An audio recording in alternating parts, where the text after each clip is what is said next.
Really do appreciate everyone who has signed up and is here right now. Time's valuable, and the fact that you're going to take an hour or so out of your day, it really does mean a lot to me. I've worked pretty hard on Mining the Social Web second edition, and this webinar is sort of an excerpt of portions of the book and some of the core ideas. So I'm really eager to share it out, and hopefully you'll be able to find some ways to put it to work. Another thing I wanted to mention, as Audra had said, this webinar will be archived, but I'm also really eager to get together with some of you on a Google Hangout at some point in the near future and maybe do a more ad hoc form of a webinar and see how that goes. So, if you have questions today that I don't address or don't get answered, let's keep that in mind. Send me a message on Google+, and we'll get together and try to do this in some other mediums, make sure that you're getting the most out of it. So I won't say much more about me than what Audra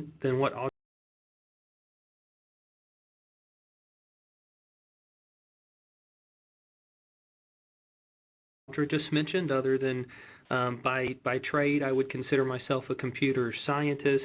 In industry, I've done quite a bit of software work and data science work, and I really like to write. I think writing is just a great expression of taking what you really know and synthesizing it into a form that you can share that knowledge with others, and so that's something that I really care about.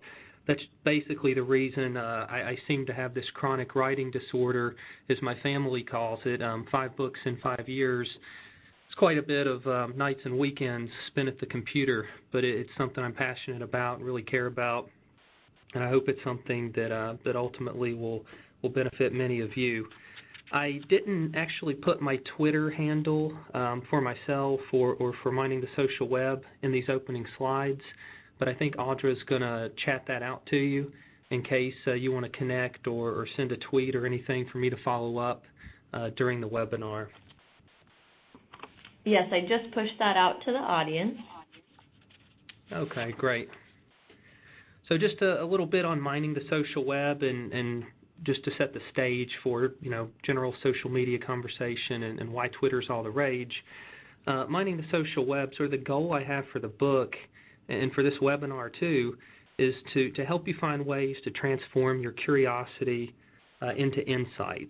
We're really curious people. We have lots of things we wonder about, or lots of ideas, and sometimes there just aren't. It's not as easy to practically take those ideas and transform it into something of value as a data mining process or as a data science process.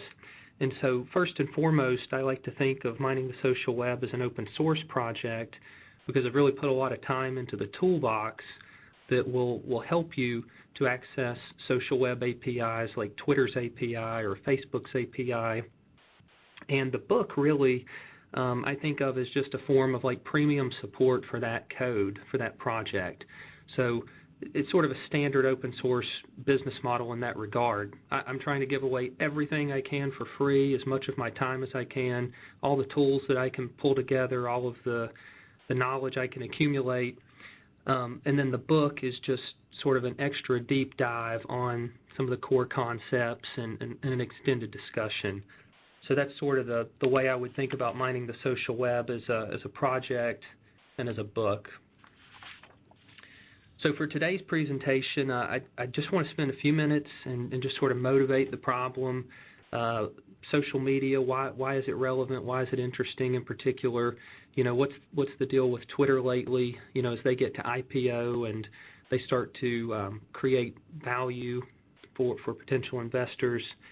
We'll look at Twitter as a data science platform as well and take a look at a few specific examples of some what I think are some pretty important uses for Twitter, political influence, world events, things of that nature. And then toward the end of the webinar, we will talk about some of the practical tools that you can use to discover the kinds of insights that I'm going to brief you out on throughout this webinar. So that's generally the flow. And afterward, of course, we'll have plenty of time for Q&A, and I'll always be available for Q&A via Twitter or whatever social medium you'd like to reach out on. So data science is, I really think of it as an experimental process in which you're taking data and you're converting that into some form of actionable information. It's really evolving, and I'm sure everyone on the webinar is excited about data science and generally keeping up with the evolutions within data science. You might think of it also as you're just taking data and you're building a model of the world or of some part of the world. Particularly as of late, there's an increasing interest in predictive analytics. So it's generally a supervised machine learning process in which you are taking a lot of examples of things that have happened, and you're generalizing them into a model that you can then use to make predictions about your future. And a particularly interesting example of that come to think of it, I just saw, many of you probably saw as well on Hacker News, I think it was yesterday, was a scientist who said, give me 20 of your tweets and I will be able to predict your personality profile. So I think Myers-Briggs has 16 or so different buckets of personality profiles that a person can fit in.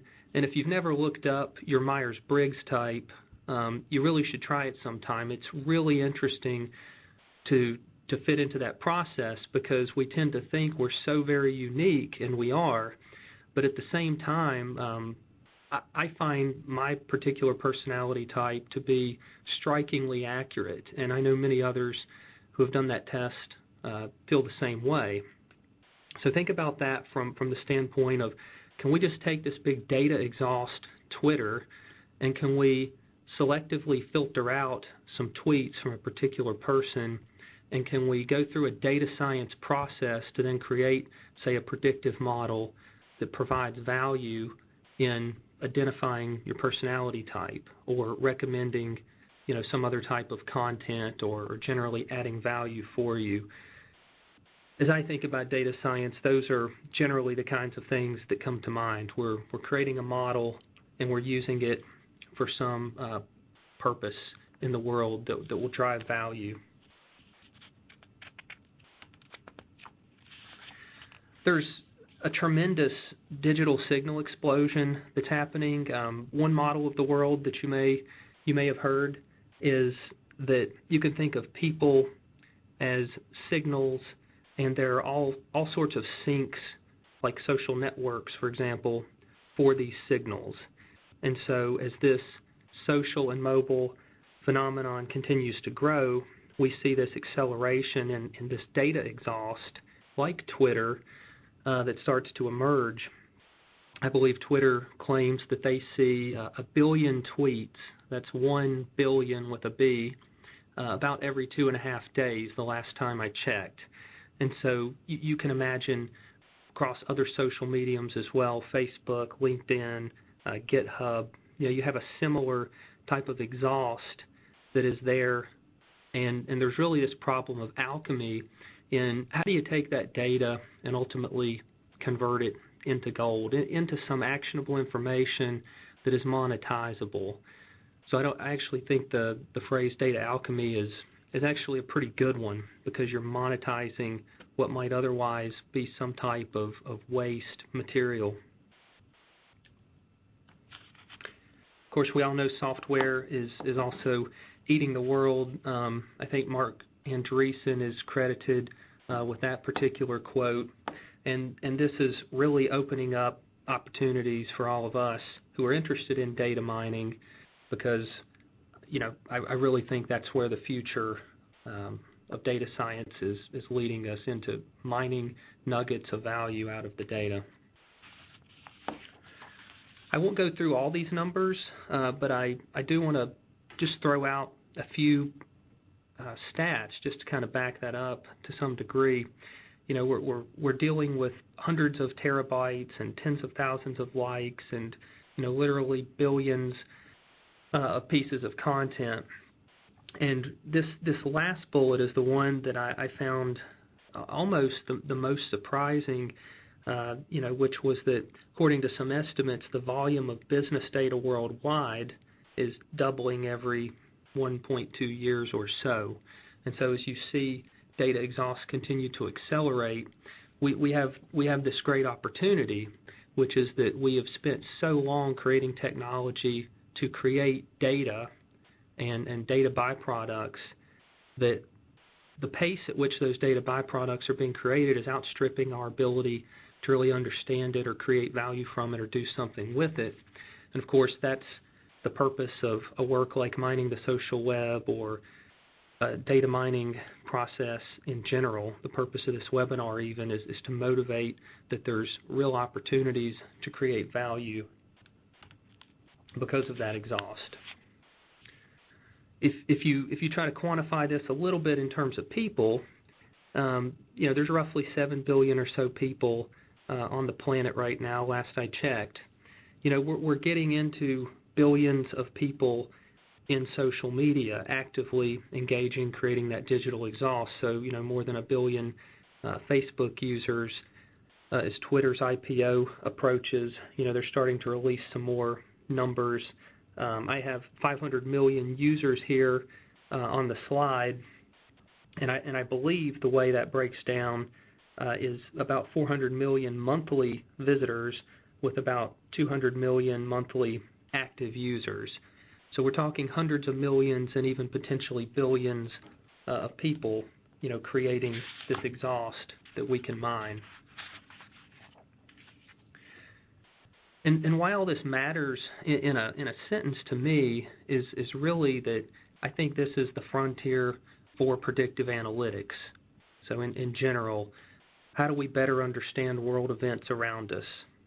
If we think back to political elections, and I'll talk about this a little more in just a few more slides, how can social media be used, and how has social media, such as Twitter, been used to potentially sway political elections? I mean, if you can do the analysis and get down to the point that that particular counties or particular precincts in counties are what determine the outcome in some cases of the Electoral College in the United States, for example, how do you use social media to sway elections?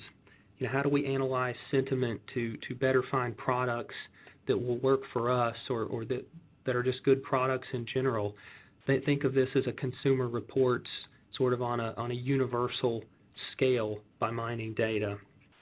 We're all familiar with Amazon and the intelligent recommendations that Amazon can make based on our purchase histories, but in the same way that maybe you could look at some tweets and size someone up for a personality profile, could you do something similar for product recommendations? For example, could you look at my personal Twitter account and notice that I'm a CrossFitter and triathlete and start to surmise that maybe I might be in the market for certain types of fitness equipment or general athletic attire? These things are not really rocket science to put together, and the exciting thing again is that the data is really out there and it's open enough for anyone with a good idea and the willpower and the know-how to execute on it in some fashion, to prototype a minimum viable product and to bring some of this stuff to fruition. Twitter in particular, I think is intriguing because it's so open and accessible and rich. So from a software development standpoint, the data is just so easy to come by, and that really lowers the bar, I think, for what you can do with it.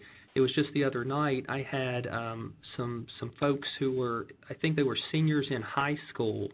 They were emailing me or tweeting to me about some questions of, how do we do this on Twitter? How do we do that on Twitter? So we literally have, kids in high school these days trying to mine social media. And, I have proof of that just by them contacting me via mining the social web. And so I was actually pretty inspired by that. And as I start to think, well, why is this the case? I think, Twitter, as humans, we have this deeply rooted need to share our ideas and experiences and connect and to be heard and to sort of feel a sense of worth and importance. And I think Twitter helps us to be heard. It helps us to satisfy our curiosity, to know more about the world around us, how to organize and manipulate the world around us, to ask questions, to engage with people that we may never meet in real life, or would it would just be maybe too awkward to send them an email or call them on the phone. But Twitter makes it easy to reach out and just send a tweet. Very, very easy to ask someone a question. And I think the last two bullets under satisfying human desires, wanting it easy and wanting it now, they sort of highlight our inherent intolerances to friction. We live in a day and age where everything is it really needs to be fast and almost instantaneous to make us happy. This instant gratification type phenomenon that's emerged. Twitter sort of gets at that. It is easy and it is quick. There's a lot of effort just around the streaming API in particular. And we'll again talk about that in just a couple more slides as we get just a little more into Twitter proper. So as we start to do that, let's think a little bit about the network dynamics. And so at the surface, we can just think about Twitter as this micro-blogging surface that gives you a way to communicate with these short 140-character messages or so that I think roughly sort of correspond to a text message. I think text messages may have used to have had a 160-character limit or so, if I'm remembering the stats correctly. And you could think of it as this glorified piece of valuable infrastructure, but being able to do that at the speed of thought with the network dynamics in a global forum, that sort of takes it to a different level, right? So it's not just you and your personal network, your personal contact book of people that you can message. We're talking global scale, 500 million plus curious users who are actively engaging in near real time with short, fast, sweet communication. So that's sort of the network dynamic, I think, that creates so much value. And as you start to look at this network and sort of peel it apart, what you find is it's not really a social network. It's an interest graph. And so we're going to talk just a little bit more about interest graphs so that you really have a better understanding of them in just a few more slides. But you may want to look out on TechCrunch. Yesterday there was a news article particularly on interest graphs and how Twitter is finally getting around to monetizing the interest graph.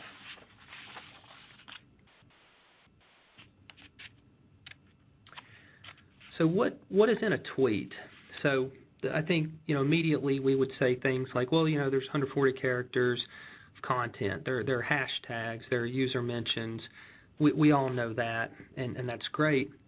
But what you may not have realized is that there's about 5 kilobytes of really rich metadata that's tucked away in a tweet. So if you're hitting Twitter's API and you say, hey, I want a tweet, or I want the most recent tweets by such and such user, or any of these types of queries that are very easy to run, you don't just get back that 140 characters of text that you then have to manipulate and process and do all sorts of work on. Of course, you're welcome to do that, but there's literally 5 kilobytes worth of rich metadata that's tucked away, such as the authorship information to include username, proper name, where you may live, time zone that you're in, your last tweet that you may have sent, things of that nature. So you're looking at time and location, time and space information. The tweet entities are also sort of handed to you on a silver platter in that metadata. And so think of a tweet entity in Twitter's API parlance. A tweet entity is a hashtag or a username or a URL or even a symbol, like a financial symbol such as a stock ticker. So these things are parsed out for you by Twitter and given to you on a silver platter, so you don't actually have to go to the work of mining that text string to find the hashtags, to find the user mentions. You literally just get those back as nice metadata that you can rip out and start to build an application on. And of course, you have easy access to how many times a particular tweet may have been favorited or retweeted, if it's part of a reply chain, and so on. Really, if there's anything that you see in a Twitter UI like TweetDeck or even Twitter.com, it's really available to you as a developer. So in other words, there's not like two sets of APIs for accessing Twitter data where you get one API that's limited and then there's this other special API that you get to do all sorts of advanced data mining or analysis with. It's really just one API, and the nice thing about the way it's designed is that it's so well thought out that you could do just about anything that you already see happening in Twitter clients. So if you have that great idea, definitely take it to the bank because you have the means to do that. I wanted to draw out just a quick comparison to Facebook and Twitter, since we're now starting to get into some of the mechanics. So as we'd mentioned earlier, you want to think of Twitter as more of an interest graph, whereas Facebook would be more of a traditional social network. There's a few slides of graphs coming up that'll make that really clear. But for now, think of Twitter as a collection of following relationships where the entity that you're following doesn't need to know you exist, doesn't need to even contact you in any particular way. It's purely a matter of you expressing interest in that thing you're following. So this notion of you following something, you can really express it as you are interested in something, and that other thing may or may not be interested back in you. And so if you look at the mechanics on Twitter, the things that you can follow that are accounts can be literally anything. So Homer J. Simpson is a Twitter account. So that's a popular character from the Simpsons TV show. Of course, that's not a real life entity of any kind, and that's something that makes Twitter, I think, a little bit unique. You can have Twitter accounts that are fictional characters, historical figures, products, you name it. And so you really have all those possibilities to express interest in. Facebook, of course, has sort of evolved in that direction, but remember that when it started out, it was really a pure social network. You have real people with real identities that exist in the real world who are mutually connected through a friend request. So over time, of course, we get the like button, we have pages, we can become fans of pages, and so you see an interest graph start to evolve out of Facebook's infrastructure as well, but it didn't really start there. It was more of an evolutionary process.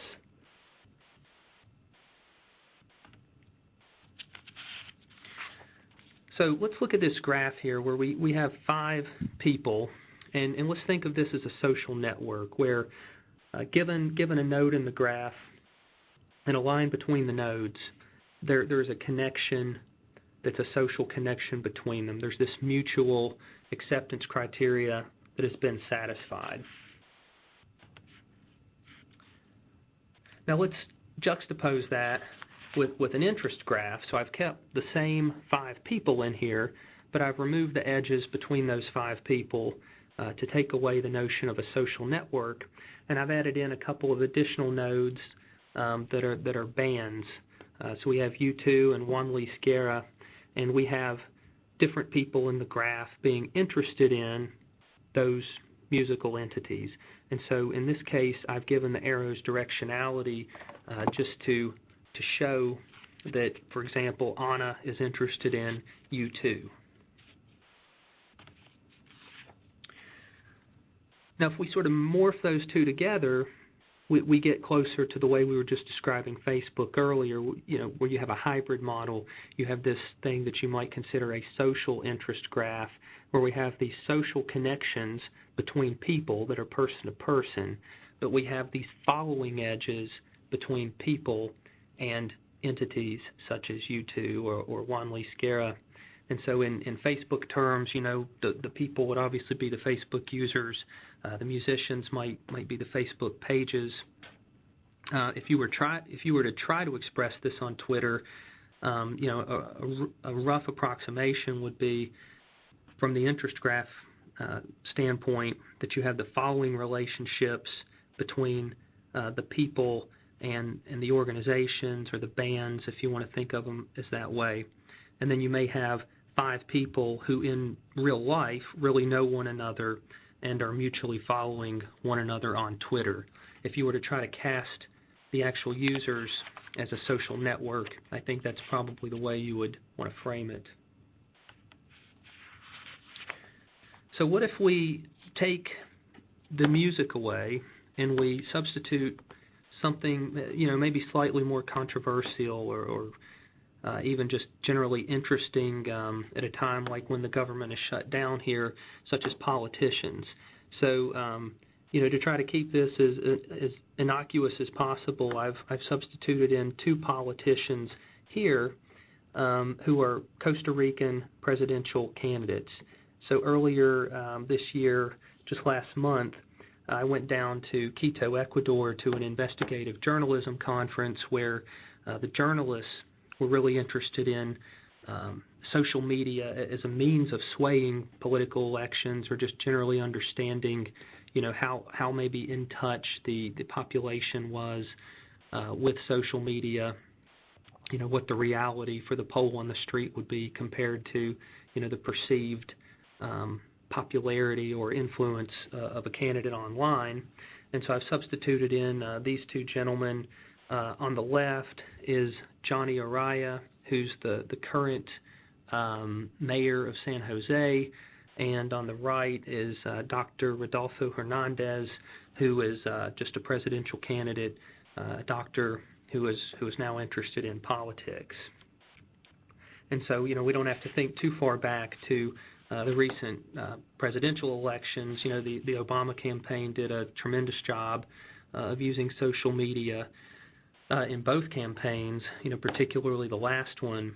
And my understanding, from the conversations I've been privy to, are that there's a lot of money being spent already on the next election. The Republican Party realizes they've got to do a better job with social media. They're trying to figure that out. And of course, the Democratic Party would like to continue doing a great job with social media. So we literally have, pretty important world events here starting to be influenced by social media.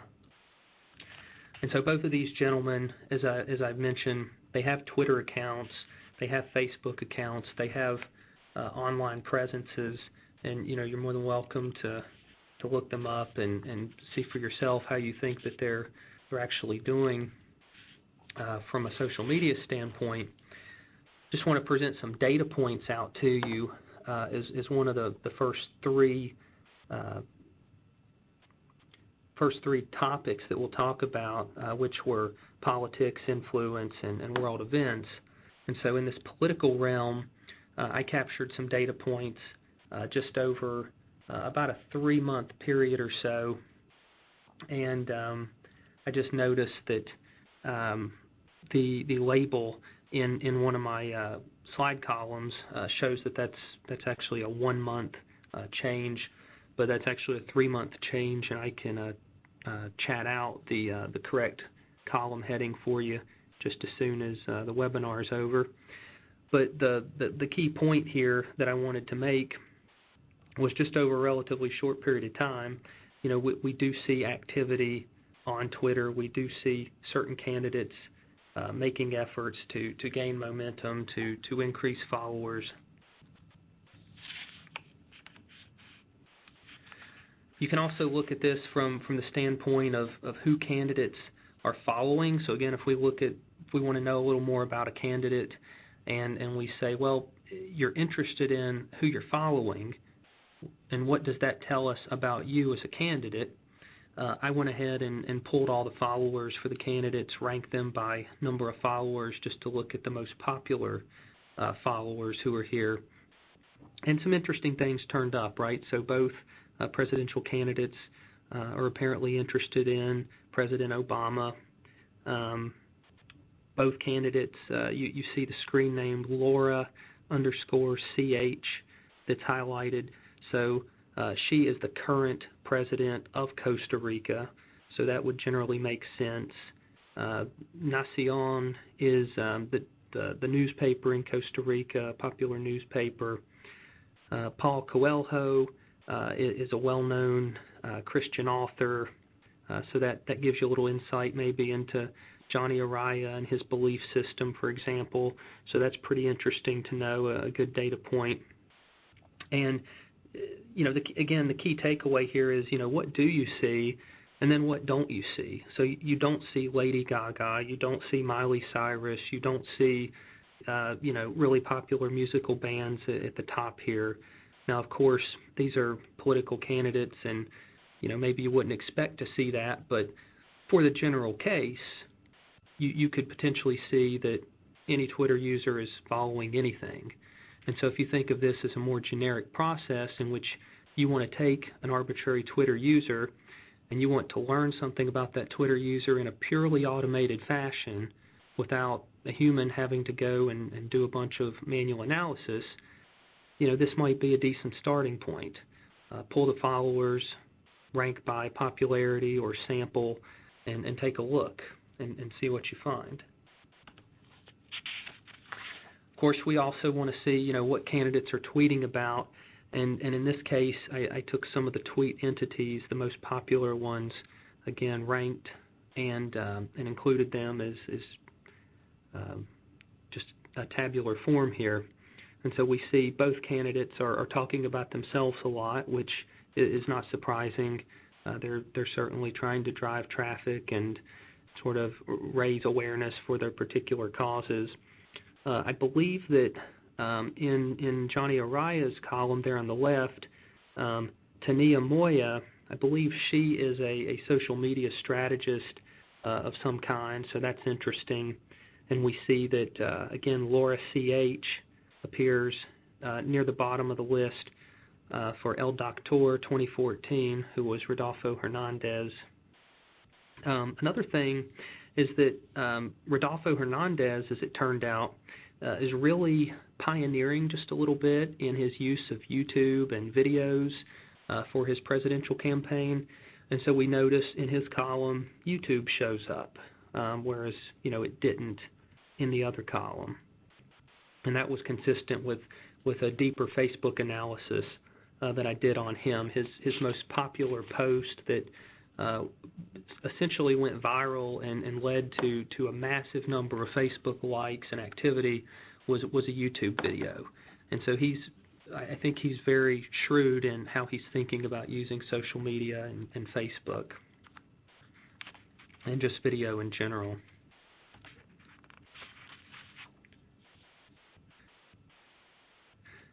Some of the more popular followers. So previously, we were looking at who candidates were following, what they were interested in. So who's following these two candidates? As it turns out, Rodolfo Hernandez on the left, his followers are not that well known that I could tell. Of course, I'm not a native of Costa Rica, and I may be missing some context here, but just from comparing the two lists, you look at Johnny Araya, and you see that when you add up the numbers, his combined following is pretty substantial. But most of it, interestingly, rests in that first follower, that Barack Obama follower. So you might look at that on the surface and say, wow, if you take all of the followers for Barack Obama, all of the followers for Laura CH, all of the followers for Nacion, and we add all of them up and we get this number 36 million, almost 37 million. But that's a good starting point to start thinking about influence. So if Johnny Araya were to send out a tweet, what might its spread look like? So in theory, if he sent out a tweet and the Barack Obama account noticed it and retweeted it, well, then it's broadcast to 36 million people. So as a form of potential influence, that's pretty substantial. So unfortunately for him, though, if you take a look at the Barack Obama account, it's an organizationally managed account. It almost never retweets anything. It's sort of just short info bites that are sent out. Plus, it's following many other accounts itself. So you really can't read too much into just looking at those raw numbers. You have to actually start to do some simulation and a little bit of deeper thinking about it. And so let's do some of that here. Let's look at potential Twitter influence, and let's think about, okay, what if we wanted to run a simulation in which we take followers for candidates. Maybe we strip out anything that might be a spam account that might look like a suspect follower. If you want to do that, we'll talk more about how you might do that in just a moment. But let's just, for now, take followers and look at this theoretical reach. So for Johnny Araya, earlier we said, okay, if you take all of the followers for him, that adds up to, I think it was roughly 37 million people. So I have it tabled here as approximately 40 million. Senor Hernandez, on the other hand, if you add all of his potential influence up, you get this theoretical reach that's substantially lower, 550,000.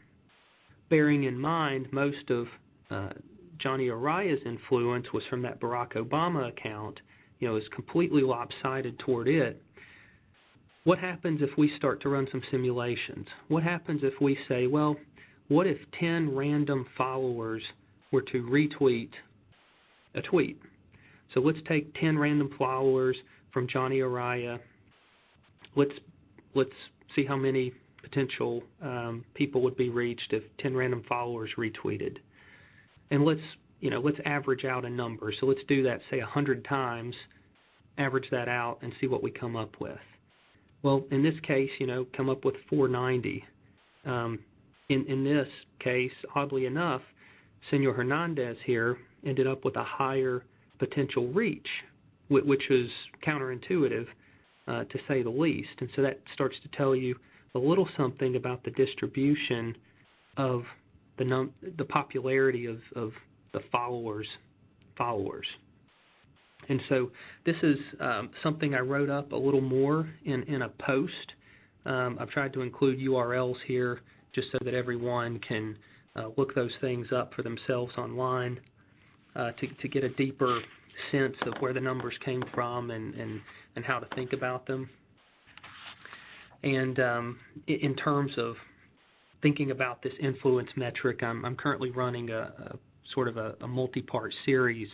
And in one of the pieces, I'm talking about the considerations in coming up with a base metric for measuring influence. And so some of the things that you have to start to take into account are spam bots. So you may look at a really popular account that has millions of followers. When you really start to do the analysis, you may find that a very high proportion, 30, 40, maybe even 50% in some cases of those followers are actually spam bots.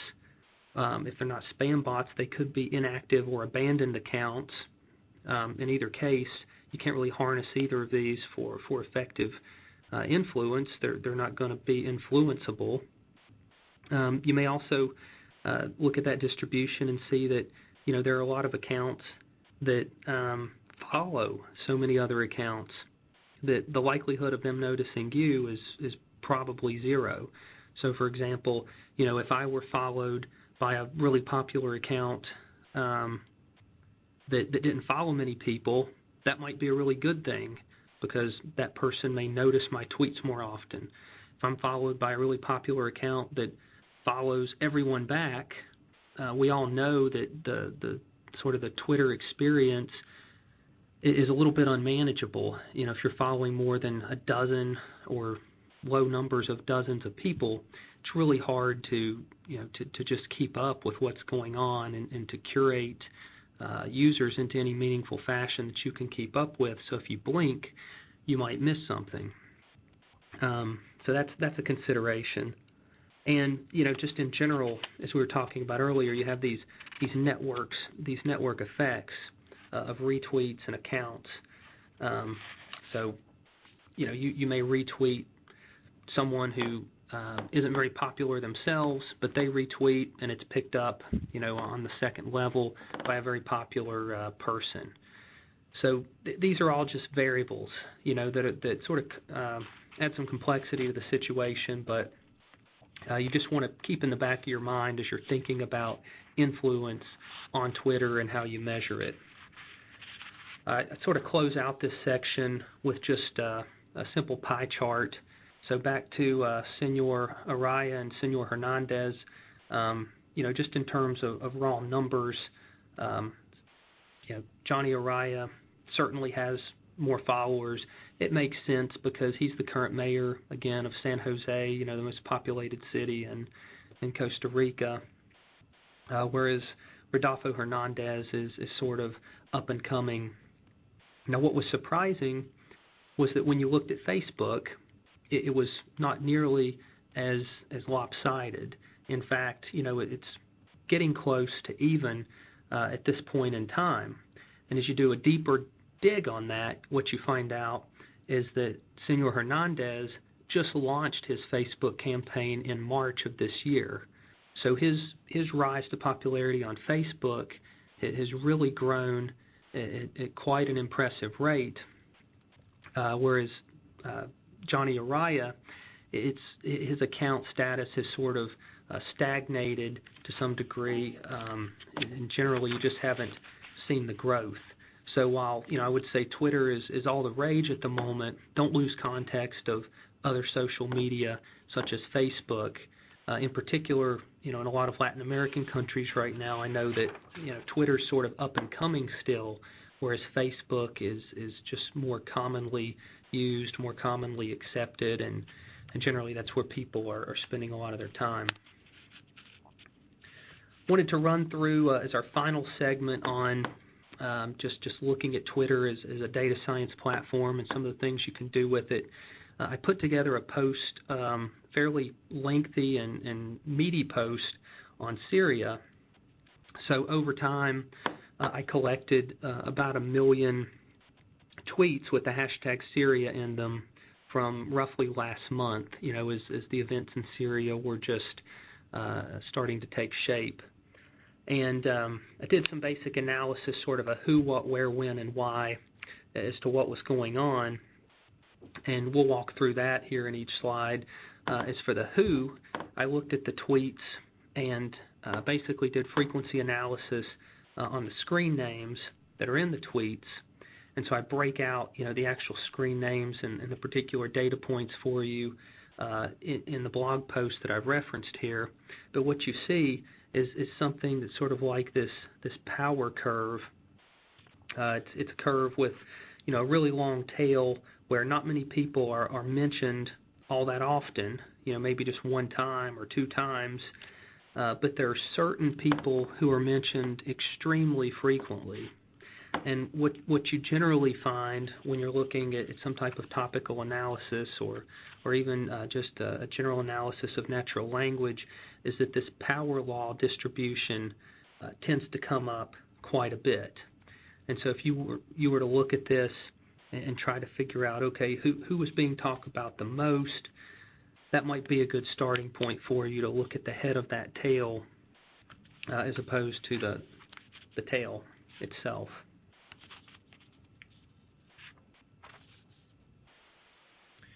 And I may have been one slide behind there, so I was briefing that out to you. I apologize for that. This is the slide here I've just put up to you that I just briefed out. And again, all this is sort of written up online. It's a WordPress blog, so it's a great way to leave comments or ask questions if you want to do that. So another aspect of the WHO is a language analysis. So I thought, okay, I'm going to find out a lot of useful information about Syria here. I'm going to search for the Syria hashtag. I looked at the initial pie chart that you see here, and honestly, I was a little surprised, right? I looked and I said, wow, there's, virtually everyone who's talking about Syria is speaking in English, and of course, it would make sense that you would see Arabic on here as well, but, the languages that are not English and not Arabic are just minuscule.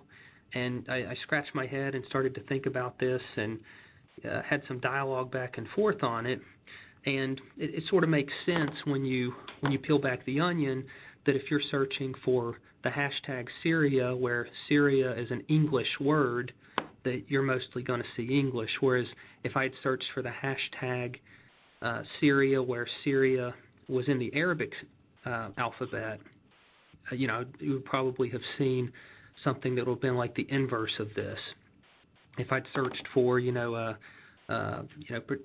Hispanic spelling or Italian spelling, for example, would have probably seen that particular language would have been the most dominant.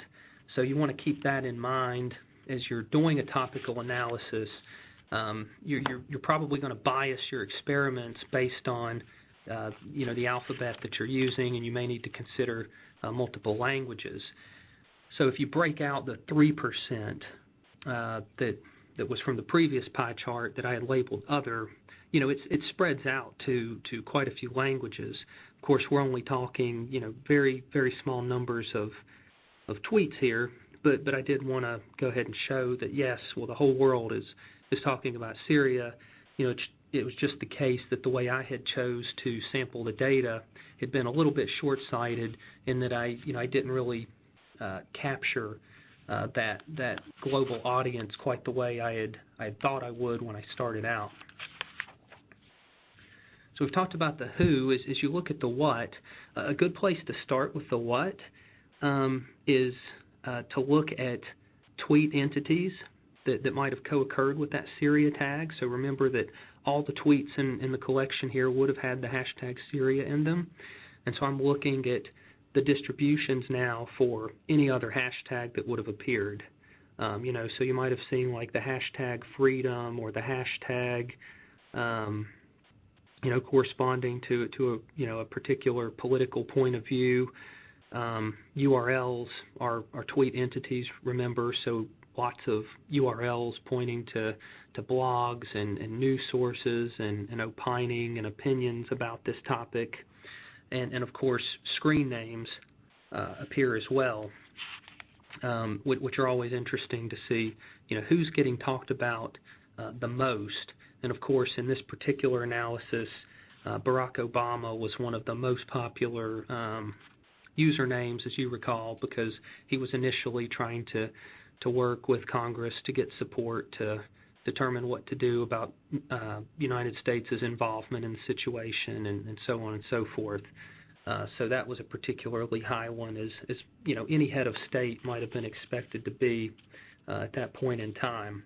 But again, notice that we see something that this isn't really a power law here, but it sort of resembles that, where you have a head of a curve with a really long tail that sort of fans out. And so that's something that, again, you're going to see. It's something you should definitely look up if you're interested in doing any kind of data mining. Really look up power law distribution. Zipf's law for natural language is another good one, and the phenomena is basically the same, and you spell that ZIPF, Zipf's law. So again, on the write-up on miningthesocialweb.com, where I posted all this, I break out a larger table for you, but I did include just a snippet here so that you can see for yourself, some of those common hashtags and screen names. So we see, Obama. The Arabic word that you see there is the Arabic word for Syria, I believe. We see Assad, we see U.S., we see Iraq, Egypt, And so you start to say, okay, well, when people are talking about Syria, what else are they talking about? Who is doing the talking? We see Fox News, State Department. Of course, Senator John McCain was in the news quite a bit as he was dialoguing with President Obama.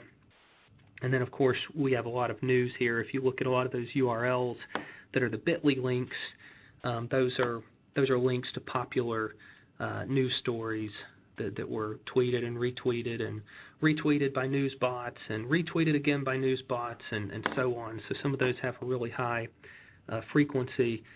And there is a way, by the way, with Twitter's API that instead of getting the short URL, I could have pulled the extended URL in some cases, to have seen that a particular short URL was actually a redirect to, Washington Post or a particular newspaper. So that's available to you just through that tweet metadata that I mentioned earlier. It's in that 5 kilobytes of metadata. So we've talked about the who and the what. So what about the where? Put together a visualization that used GeoJSON, and what was really nice about it was that if you could take all of the geodata that's tucked away in the tweets, in this case actual latitude, longitude points, and massage it into the right GeoJSON format, GitHub gives you this really great visualization that allows you to just check in this file that's in GeoJSON format, and it'll render it for you as a map with clusters on it, like you see here, and you can zoom in on that map. It's really elegant, really simple to put together, and it really takes all the burden out of putting it together. You just have to be able to acquire the data, rip out the geo coordinates, massage it to GeoJSON, and GitHub takes care of the rest. Now, what was really surprising to me as I looked at this, from a previous analysis of geodata that I'd done a couple years back, I'd observed, a really small percentage of users are enabling geo coordinates, which I thought sort of made sense. A lot of people don't want to be tracked, and they don't want to be able to be plotted on a map all the time, even with mobile devices. Okay, so I thought, so you're not going to have a lot of people who are going to generally be enabling geo data for their tweets. But when I started to dig into the low percentages of people who do, what I found is that the few people who do enable geo data often tweet prolifically. And so in one case here, it's the most zoomed in portion of the map that's on the top. It's zoomed in to Berkeley, California, and as you can see right there, there's this huge cluster of individual place markers on the map. This particular user is just one user, but if you zoom in on the data and look at it, this particular user tweets prolifically. We're talking hundreds of times a day at least on a regular basis. And so when you look at the overall cluster, say for the Berkeley area on the map that's a little more zoomed out, it's the map on the right, so you see Emeryville that's just north of Oakland, right above that's Berkeley. When you start to look at those clusters, the vast majority of that data is contributed by a single user. And so when you start to look at geodata, you probably want to keep in mind as just a piece of passing advice or wisdom that when you start to find nice clusters of data, you really want to determine how diverse that data is, because there's a very good chance that the person who is actually tweeting and enabling geodata could be producing most of that data. And so, again, that's something that may surprise you or just generally affect your analysis. When I plotted out the time of day that tweets were happening, I was also a little surprised here, and to be honest, I still haven't quite explained this. I would have expected that the most tweets about Syria would have roughly corresponded with the evening news in the United States. I would have thought, okay, when the news breaks, say at 6 p.m. For NBC or a major network like that out of New York, probably there's a lot of Twitter activity, and you know there is Twitter activity, but what tended to be the case is that it seemed like most of the tweeting tended to happen in alignment with the European time zone as opposed to, say, the Eastern Standard Time Zone in the U.S. And so here I see that at 7 p.m. In London would have been the time of day when most of the tweets about Syria were happening. So again, that's not a total shocker because, you know, of course, people who live in England or in a European time zone are going to come home, they're going to watch the news, they're going to tweet. I would have just expected something different. Maybe that's because I live in the U.S. and just tend to think in terms of, you know, what's happening here in the U.S. The fact that 7 p.m. is the spike may not be a surprise at all to anyone who lives in London, but I just wanted to throw that out as sort of a byproduct of analysis as I thought about it. We won't talk too much about the why because, you know, I'd like to sort of punt on that. This is a really complex issue. It's certainly not an issue that I'm going to take on here in a webinar with a slide. But what I would say is that if you can automate lots of quantitative measures like the ones that we've just worked through in these previous half dozen slides or so, if you can create a robot or a script to generate that kind of data, that kind of report, that kind of dashboard for you, that saves you a lot of time. That allows you to amplify your own human intelligence by consuming those summaries, and then you can start to dig into the summaries and start to figure out some of the why for yourself and work more on the qualitative aspects of what's going on for a particular topic of interest. So this will be sort of a quick segue as we start to wrap up here. Data science tools for mining Twitter. So we've talked about Twitter data, some of the possibilities, and I'd really like to just talk you through how this would look if you were to try to put some of this into action. So I've really gone to great length to try to create a toolbox that is really just as easy as possible for anyone to use to mine Twitter data, to mine Facebook data, GitHub data, LinkedIn data, analyze blog comments, you name it. And sort of the thing that I've learned over the years of trying to produce tools and a toolbox and writing about this kind of content is that you really have to make it so easy that you can literally just follow a couple of steps to get up and started. If you have too much friction, people are either going to give up or they're going to lose faith in your process. And so what I settled on was creating a virtual machine.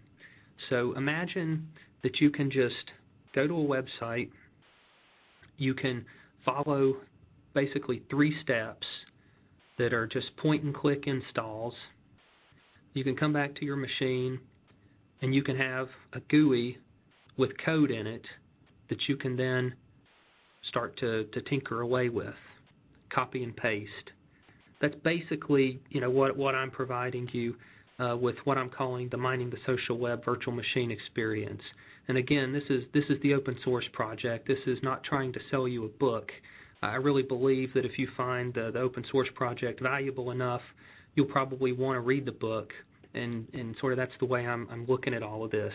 So I've tried to make it as easy as possible to transform curiosity into insight by giving you this virtual machine that will work regardless of your software platform, and so that I can support you regardless of whether you're a Windows user or a Mac user or a Linux user. And I've tried to give you a user experience so that you can point and click, and you've got over 100 examples that are all numbered and sort of well labeled to work through, that are taken, you know, right out of the book. And the general framework that I try to apply here is what I call aspire, acquire, analyze, and summarize. I tried to think through what we're really doing and put it into some words that are easy to remember, and so we sort of have this pseudo-rhyming sort of list: aspire, acquire, analyze, and summarize.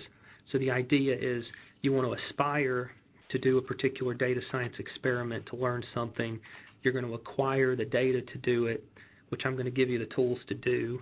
You're going to want to analyze that data. Again, I'm going to try to give you as many of the tools as I can to do it, and of course, you'll use some of your own creativity there. And then out of the analysis, you're going to want to summarize that content, maybe with a visualization, maybe with a table. Again, I'm giving you some of those tools. Of course, you'll want to do some thinking about the best medium to present it. So that's the general approach for mining the social web.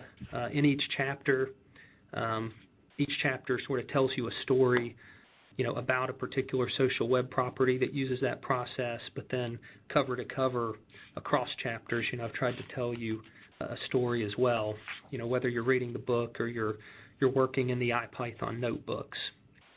So if you were to install a virtual machine and you were to aspire to run a data science experiment, you'd literally download a couple of pieces of software.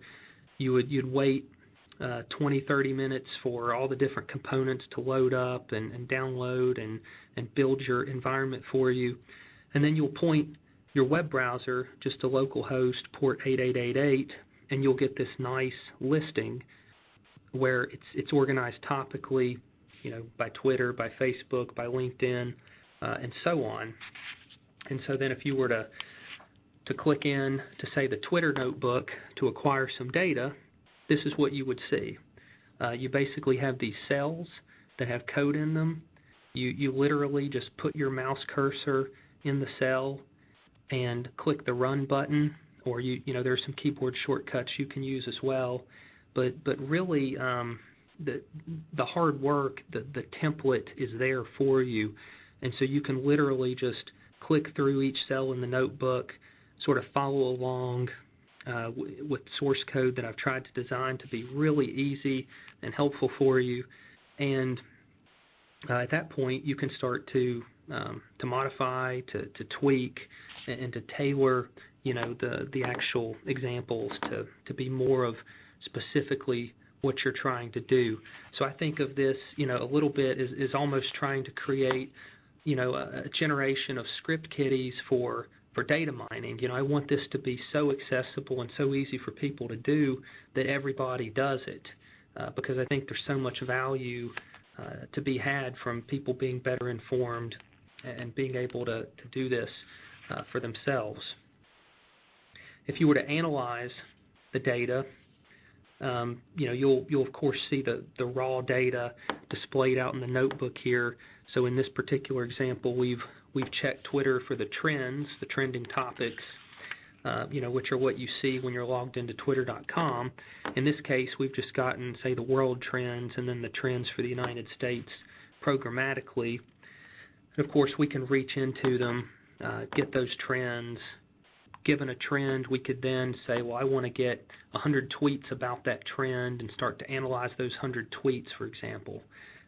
This notebook would walk you through all the steps to do that. You really wouldn't have to think a whole lot about it to just work through it. But then once you've wrapped your head around it, you can go through it a second time and you can start to customize and tailor for your particular application. And ultimately, you could produce something like this, which I ripped off of the Twitter website yesterday as a screen cap. You would basically have that data, only you would have accessed it programmatically. And of course, you wouldn't just stop there. You wouldn't just get the trends. You would take it to the next step, and then you would take it to the next step, and you would keep drilling down until you reach some subset of the data that is really of value to you. And remember, data science is going to be an experimental process with a lot of iteration. We're going to learn a lot along the way and sort of make a lot of audible calls as you're working through the data. So I've tried to collect a few links that'll be really helpful for you. Again, this is all free stuff. Chapter 1 from the book, which is a really gentle introduction to mining Twitter, is available for download as a PDF. It's the same PDF you would have if you purchased the ebook. It's just a selection from that full book. You can also view that online in this really slick ebook reader that O'Reilly has been working hard on. It's called Chimera, and it's a really great HTML5 based ebook reading experience. All the source code, all the numbered examples broken out as a nice index are available for you on GitHub. There are screencasts I put together to help you visually understand the steps involved in downloading the virtual machine and getting that installed, so that hopefully no one gets tripped up. And literally, I may have mentioned this earlier, but I've had high schoolers communicating with me about their experiences with the book. So, I mean, this is totally accessible to anybody who wants to do it. And miningthesocialweb.com is it's the, I'd say, the extension of the book, the extension of kind of where I leave off in the book. It's essentially a place for long-form content. So additional write-ups, additional analyses and experiments and so on. You know, I'm trying to be as regular as I can with posting and just adding more content that'll be relevant for everyone who's interested in following along. So I know I'm just a few minutes over the top of the hour, but this is my last slide, and I'd be happy to hang around and do Q&A with anyone who has a question. Again, you can also reach me on Twitter, Facebook, LinkedIn, Google+, just literally anywhere you want. Just reach out, and I'll do everything I can to help you be successful in mining the social web. So thanks so much for hanging out this whole time. I really do appreciate it. All right, fantastic presentation, and we do have quite a few questions. Let's see here. We'll give it a start with Chris. He asks, do you see a trend toward expanding use cases for data science or a convergence? For example, most Kaggle competitions seem to be simple predictive analytics, and the demand for PA is increasing. Yeah, that's tough. I mean, I think that there's definitely an increase in demand for predictive analytics in particular. I think that there are some recent books that have been published on the topic, and there really seems to be some momentum. Some interesting startups are really starting to focus on that particular problem. And of course, there are toolkits such as Mining the Social Web and projects that are emerging to make building predictive analytics really accessible. So I think there's definitely a part of the population that really is kind of focusing in on that as a really valuable thing to work on, to create a lot of value in general, and that's definitely the case. But there are definitely, I think, a lot of other hard problems that are sort of still on the frontier and on the fringe that probably aren't getting that press yet, but they will be. And we may see some of those problems be recast to some degree as predictive analytic problems if they can be. So if you could take a larger, messier problem that might normally not be cast as a predictive analytic and somehow decompose it into a series of steps that can essentially replicate the predictive analytic, then that might be the case. So from my vantage point, I guess the answer is, I'm sort of in this predictive analytics world, and I do see a convergence. I see, in the same way big data sort of, largely converged on Hadoop as a solution, especially, say, in the enterprise. I do see a lot of problems trying to be cast as predictive analytics. I would just keep in mind that there are some other tools and approaches out there. So it's not a one-size-fits-all solution. Nothing ever is. Excellent, thank you. Adam here has a question. Have you heard about investing on stock exchange based on Twitter mood? And supposedly it has over 87% accuracy. What are your thoughts? Yeah, that's I have heard about it. So I don't have personal involvement with that project. So I'm not speaking as someone with deep knowledge of actually working on that project or any particular affiliation with that company. But in investing, you sort of have, I think, two primary schools of thought. You sort of have the folks who sort of look at the I guess you'd say just the more qualitative approach to looking at a company, sort of thinking about what the company stands for and the big picture. You generally take long positions, on the securities. I think this is how someone like Warren Buffett would be described as an investor. And then you have companies that are like the high-speed trading operations that really look at the technicals. And they say, well, it doesn't really matter about the quality of the company. You should be able to look at the technicals, the volumes, the sales, the number of people holding long and short positions, and so on, and just use those fundamental technicals to drive sales. And so as you start to think about what drives technicals, I do think there's something to it, that there's this human element of mood or sentiment or outlook, however you want to characterize that. And I think we all do know that that does affect fundamentally how we make financial decisions in life. A lot of good investing advice that I think people will hear is that you shouldn't let that cloud your judgment, but it often does. It's just sort of a human part of the human experience. Having this visceral reaction to something we might see or hear about, or just sort of being afraid of losing everything, and then that often causes people to buy high and sell low, which is exactly the opposite of what you'd want to do. But it does happen. It does affect those technicals.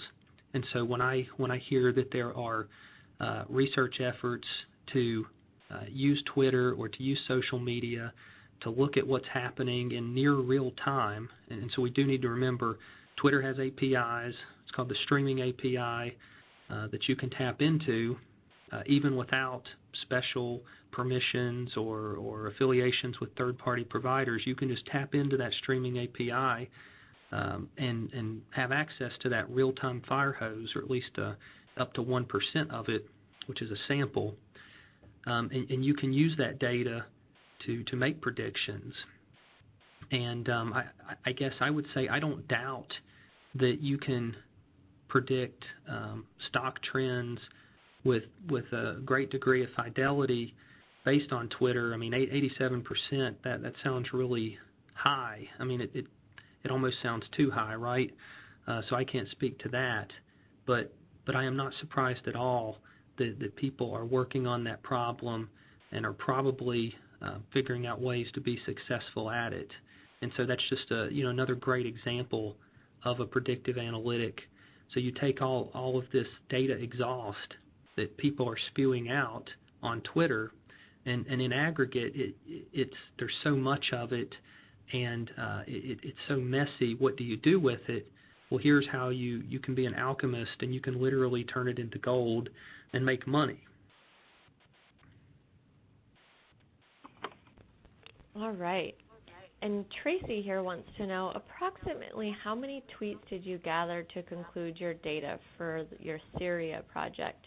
Did you set parameters ahead of time to assure accuracy?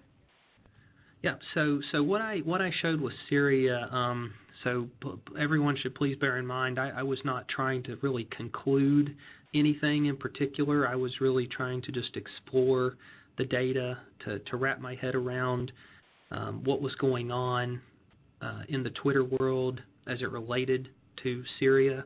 And so, I picked the Syria hashtag, which in hindsight, maybe I should have just picked the word Syria without the hashtag. That would have probably, significantly increased the amount of data and the kinds of data that I would have received, because all the data I would have received with the hashtag Syria you would have basically been opting in to a discussion by using that hashtag, as opposed to a more general comment where the word Syria just happened to be used and you weren't really thinking, well, how do I sort of optimize my tweet to be picked up by a news aggregator that might be looking for hashtags about Syria. So that's one observation. The actual number, I ended up collecting about 2 million tweets in all. So I have an archive of about 2 million tweets. But I only, the analysis I showed was only from about the first million of those. So all those charts were really based on the first million. And in terms of accuracy, really the analysis that I showed, I was really just counting lots of things. So in analysis, you're really just counting things. You can make it more complex than that if you want, but at the end of the day, I really believe analysis is you're counting and you're eventually sort of filtering and ranking, and you're applying statistical devices to sort of smooth out noise and try to find signal, but it's all basically a form of counting. Statistics is the science of empiricism, which is based on observing and counting things. And so I wouldn't want anyone to take away, anything in that particular analysis as me trying to conclude something so much as I was trying to show an example of here are charts and dashboards and insights that you can gain by just tapping into the Twitter fire hose, letting that run for a while, and running a brief analysis on it. Thank you. Let's see here. Emmer asks, how are news tweet bots used by individuals, or is it available for individuals? So you can, I'm not sure I completely understand the question, but I'll try to answer it a couple of ways. So as an individual, you can create a tweet. You can create a bot in general. So a bot would be a Twitter account that you are creating and controlling through a programmatic means to do something for you. And so, for example, in the Syria analysis, I noticed that there was a news bot. And basically what this news bot did is it looked for any tweet that had the hashtag Syria in it, and it retweeted it.